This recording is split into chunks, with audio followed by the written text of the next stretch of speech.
বাংলাদেশে এসে পরিবারের সঙ্গে ঈদ উল ফিতর উদযাপন করলেন চিত্রনায়িকা শাবনূর। দীর্ঘদিন তিনি অস্ট্রেলিয়ায় বসবাস করে আসছিলেন। সংবাদ মাধ্যমের সঙ্গে আলাপকালে এ তথ্য জানিয়েছেন এই অভিনেত্রী। এ প্রসঙ্গে শাবনূর বলেন, পূর্ব পরিকল্পনা অনুযায়ী ঈদের কয়েকদিন আগে ঢাকায় ফিরেছি। ছেলেকে নিয়ে বাবা মায়ের সঙ্গে ঢাকায় এবারের ঈদ উদযাপন করছি। অনেক ভালো লাগছে। শাবনূর দীর্ঘদিন থাইরয়েডের সমস্যায় ভুগছিলেন। হঠাৎ করে সারা শরীর কেঁপে উঠত তার। এই রোগে আক্রান্ত হওয়ার পর অনেকে মোটা হয়, অনেকে শুকিয়ে যায়। তার স্বাস্থ্য ক্রমেই খারাপের দিকে যাচ্ছিল।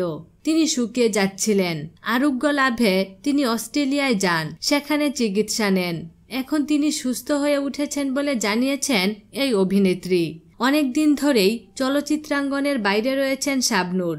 শুরুতে এ নিয়ে ধোঁয়াশা তৈরি হয়, তবে সব জল্পনা কল্পনার অবসান ঘটিয়ে এই নায়িকা আবারও ক্যামেরার সামনে নিয়মিত হবেন বলে জানিয়েছেন।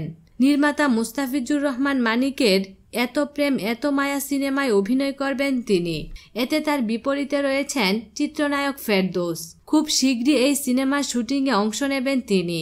এবার ঢাকায় বেশ কিছুদিন থাকবেন বলেও জানিয়েছেন শাবনূর। বিনোদন জগতের নিত্য নতুন খবরাখবর জানতে আমাদের চ্যানেলটিতে সাবস্ক্রাইব করার জন্য আপনাকে আন্তরিক ধন্যবাদ।